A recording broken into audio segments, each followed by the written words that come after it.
박희락 교수입니다. 최근 북한에 관한 일부 기사나 유튜브를 보면 두 가지 희망이 표현되고 있는 것 같습니다. 하나는 북한의 내부 붕괴이고 또 다른 하나는 북한에 대한 미국의 군사적 조치인 것 같습니다. 그러나 이 두 가지 모두 실현 가능성은 매우 낮습니다. 오늘은 북한 붕괴 또는 급변 사태에 관해서 말씀드리고자 합니다. 최근 탈북 지식인들에 의하여 북한 내부에 적지 않은 문제가 있다는 주장이 제기되고 있습니다. 1월 30일경 언론에서는 수십 명의 북한 국가보위성 간부들이 탈북을 시도해서 일부는 성공하였으나 다수는 체포되었다면서 북한 당국이 비행기까지 동원하여 이들의 탈출을 막았다는 기사가 나섰습니다.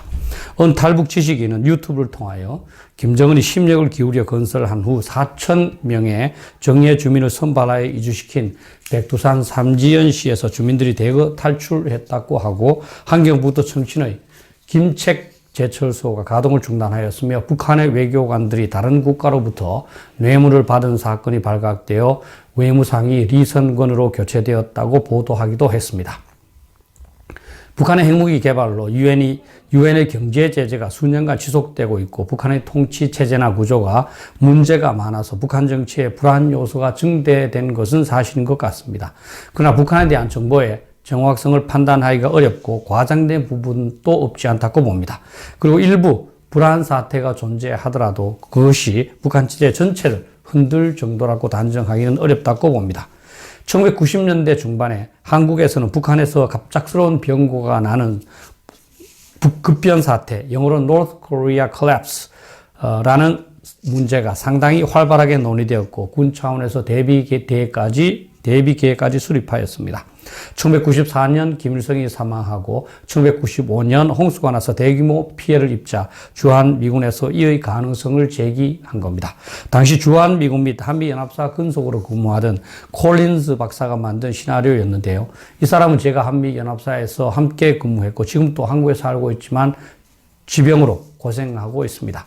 당시 주한미군사에서는 북한의 내부 폭발, 즉 임플로전 가능성을 제시하면서 첫째, 식량난 등 자원 고갈 단계로부터 시작, 둘째, 대상을 선별해 자원을 공급하는 차별화 단계, 셋째, 생존을 위협받음에 따라 각 지역별로 자구책을 마련하는 지역 독립 단계, 넷째, 중앙정부의 억압 단계, 다섯째, 내부 저항 단계, 여섯째, 폭력을 수반한 균열 단계, 일곱째, 권력 재편의 7단계로 예상하면서 그 당시는 2단계에서 3단계로 넘어가는 도중이라고 평가하였습니다.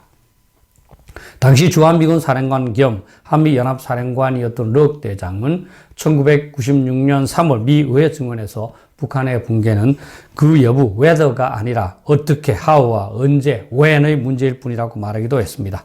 이러한 논의는 2000년대까지 지속되어 한미 양국군은 작전계획 5029로 이를 위한 대비계획까지 수립하기도 했습니다. 그러나 여러분께서 잘 아시다시피 그 당시는 물론 25년이 지난 지금까지도 누구 예상했던 급변 사태는 발생하지 않았고 작전계획 5029도 유명무실화되었습니다. 누구도 확신할 수 없는 사실이지만 급변 사태의 가능성을 높게 볼 수는 없습니다. 2000년대 중반 김정은의 심장 이상이 드러났을 때 2011년 약관의 김정은이 권력을 인수했을 때도 급변 사태 가능성이 제기되었지만 일어나지 않았습니다. 저도 급변 사태 가능성이 낮고 일어나더라도 한국이 개입하기 어렵다는 내용의 논문을 몇 편 발표한 바 있습니다. 제가 그동안 연구한 바에 기초하여 북한 붕괴에 관한 기초적인 3가지를 말씀드리고자 합니다. 첫째, 북한 지도자가 유고가 되면 북한 전체가 흔들릴 것으로 생각해서는 곤란하다는 겁니다. 김정은으로의 권력 이양처럼 누군가로 권력은 이양될 것이고 내부적으로 일부 권력 암투가 있을 수는 있겠지만 통치 체제가 확실한 북한이기에 금방 안정을 찾을 겁니다. 북한은 조선시대의 왕조 체제와 유사하여 적통이 없을 경우 먼 친척이라도 찾아서 세우면 굴러갈 겁니다. 둘째, 김정은이 다른 사람으로 교체된다고 하여 북한이 핵무기를 폐기하거나 자유민주주의 체제를 수용한다고 볼 수도 없습니다. 북한은 김정인 혼자라기보다 주체사상과 공산당에 의하여 움직이기 때문에 지도자의 교체가 국가 노선의 변화로 연결되기는 어렵습니다. 조선시대도 사대부가 바치고 있었기 때문에 임금이 교체된다고 하여 왕조의 대외 정책이나 대내 정책에 큰 변화를 초래한 사례는 없습니다. 셋째, 북한에서 혼란이 발생하였다고 하여 한국이 개입하여 안정시키거나 통일을 강제할 수는 없습니다. 남북한은 동시에 유엔에 가입한 별도의 국가로 국제사회에서 인정되고 있기 때문에 북한의 무정부 상태에 한국이 개입하는 것은 유엔 헌장에 위배됩니다. 유엔 헌장 제2조 제4항은 타국에 대한 무력 행사를 금지하고 있고 제2조 7항은 타국의 내정 간섭을 금지하고 있습니다. 한국이 개입할 수 있다면 중국도 개입할 수 있고 사실 북한이 불안해질 경우 중국이 개입해서 친중국 정부를 수립할 가능성이 더욱 높습니다.